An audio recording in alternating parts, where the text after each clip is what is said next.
São 7h36, a gente muda aqui de assunto porque há alguns dias a Anvisa, que é a Agência Nacional de Vigilância Sanitária, decidiu pela manutenção da proibição de importação, propaganda e venda de cigarros eletrônicos aqui no Brasil. Restrição essa que começou em 2009, mas infelizmente a comercialização de forma ilegal ocorre.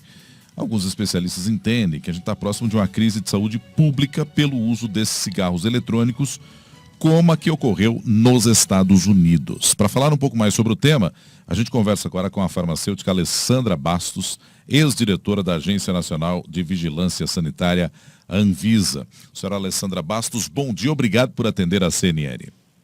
Bom dia, Roberto. Bom dia, Nicole. Parabéns pelo trabalho de vocês. É uma alegria estar aqui conversando sobre este tema. A gente corre o risco dessa crise de saúde pública mesmo pelo uso dos cigarros eletrônicos, doutora Alessandra? Norberto, nós estamos sim diante de uma crise de saúde pública.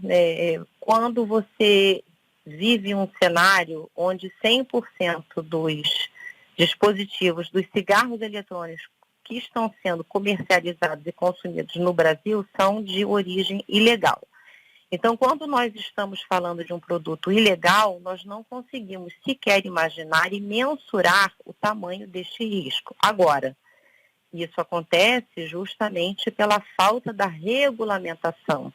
Hoje, o que o Brasil consome são produtos que não obedecem a qualquer critério sanitário. Então, sim, estamos diante de um tema muito complexo, estamos diante da necessidade urgente de uma regra, que venha pela nossa autoridade sanitária, que é a Anvisa. E doutora, na semana passada a Anvisa decidiu manter essa proibição, da venda dos cigarros eletrônicos aqui no Brasil. Como que a senhora avalia essa decisão por parte da Anvisa justamente? Na semana passada, Nicole, o que houve foi o quê? A entrega à sociedade de um relatório chamado Relatório de Análise de Impacto Regulatório. Isso é parte de um rito processual, essa regulamentação, ela é construída obedecendo um rito, obedecendo as boas práticas regulatórias. Então, a entrega deste relatório foi sim feita na semana passada, a regra ainda não mudou, os diretores acolheram este relatório e apontaram a necessidade de uma complementação deste relatório, porque entendem que há pontos que podem ser melhor explorados. Então, fica muito claro o que a necessidade, inclusive, da discussão com a sociedade, para que, de fato, seja informado o que são esses dispositivos, a necessidade de regulamentá-los e apontar o que como é ruim ter um cenário como é o que nós temos hoje, de quê? De proibição, que mais se compara a um cenário de liberação do que um cenário de regulamentação, que é quando vem o quê?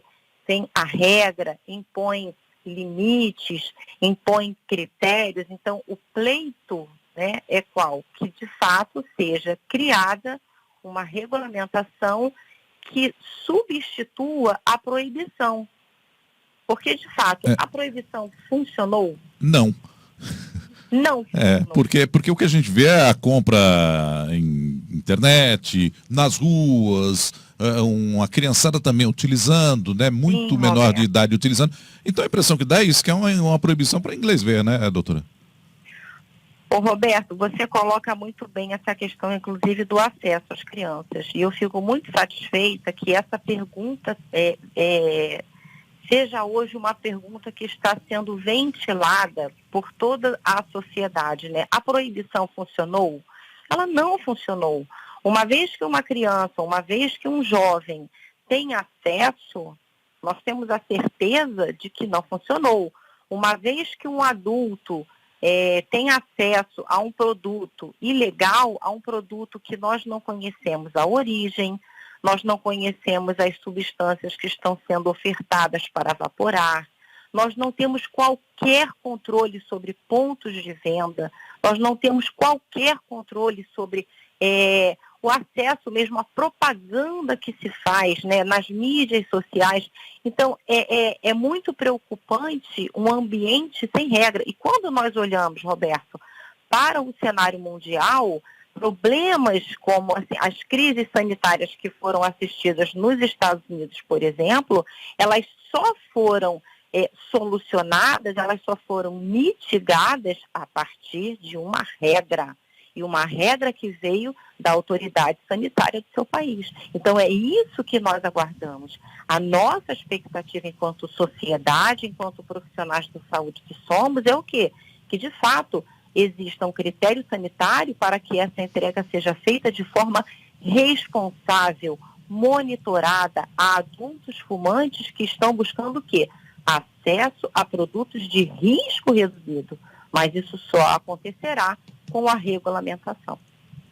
E doutora, justamente sobre esse ponto, eu já ouvi de muita gente que fuma, né, os cigarros eletrônicos, inclusive aí de adolescentes, de que não tem nicotina ou é melhor porque você consegue escolher o nível ali de nicotina ou de substâncias que pode ter. Isso de fato procede? Nicole, para a ilegalidade, fica fácil quando não tem regra. Então, isso quando você traz é uma realidade no Brasil. Por quê? Porque o que é ofertado é o sistema aberto, que a gente chama, onde há a possibilidade de você realizar as suas próprias misturas. E isso é crítico, é muito crítico, porque o jovem, ele tem acesso a isso, não só o jovem, como o adulto também. Então, quando você tem misturas feitas sem qualquer norma, sem qualquer critério, sem qualquer cuidado, aí sim você está ofertando o quê? O risco, ao invés do risco reduzido, que é o que se pretende com esses produtos, quando ele obedece o quê? Uma legislação, quando ele obedece um critério. Então, isso que você coloca é verdade e, mais uma vez, isso é entendimento no mundo, né? A gente só consegue criar um ambiente controlado se há uma regra.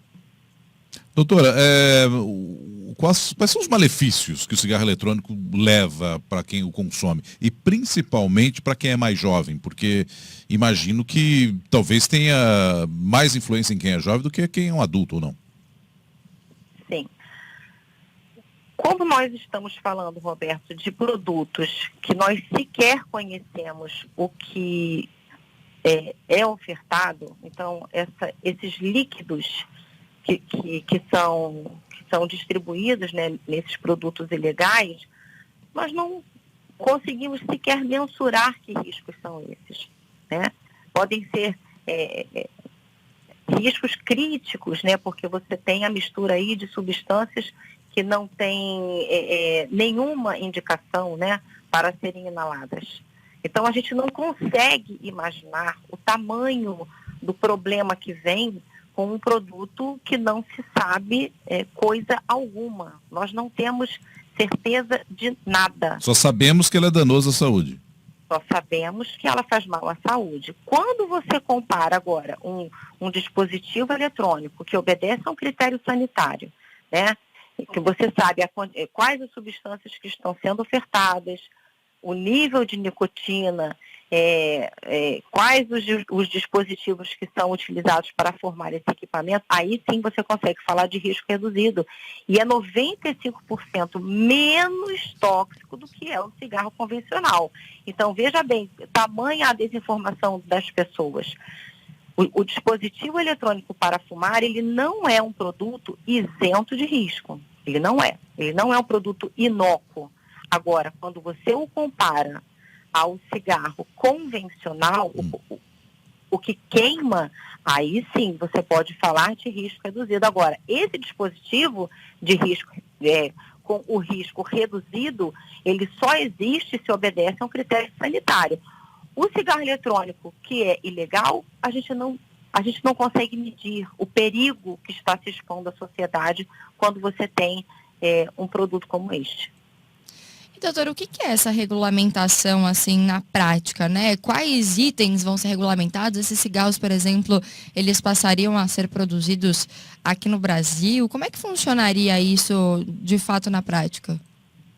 Vamos lá, Nicole, quando a gente cria uma regra sanitária, no caso para um dispositivo como esse, o que a Anvisa estará dizendo para os fabricantes desses produtos? Primeiro, como a fábrica deve funcionar, né? Então, há o controle de qualidade da fábrica. Quais os dispositivos podem ser utilizados ali para montar o equipamento, qual a temperatura que ela deve chegar, né, para o aquecimento apropriado dessa solução. Principalmente agora, quais as substâncias que vão compor esta solução que será inalada, né? Qual a quantidade permitida para a nicotina que está sendo ofertada? Esses dispositivos, quais os flavorizantes que poderão ser utilizados ou não? Então, essa formulação, ela passa por um crivo. Inclusive, e aí é importantíssimo que as pessoas saibam disso, quando você cria uma regra, que você implementa isso para o setor produtivo, você tem a possibilidade de quê? De monitoramento. Você acompanha o mercado, você cria regras, inclusive, para a comunicação sobre estes produtos, né? Onde a comunicação pode ser veiculada, para que público, quais os pontos de venda, como esses produtos podem ser dispostos nos pontos de venda. Então, isso tudo é abarcado numa regra. Então, você tem controle, você tem fiscalização, você tem monitoramento de dados, porque futuramente pode-se, inclusive, fazer ajustes numa regra quando você tem dados, que é o que nós assistimos nos países que já adotaram a ideia, né, de redução de risco na saúde pública. Então, é isso que nós aguardamos com a chegada desta regra, que todos esses itens sejam abarcados e sejam colocados para o setor produtivo. Doutora Alessandra Bastos, muito obrigado pela entrevista aqui à CNN. Um bom dia para a senhora.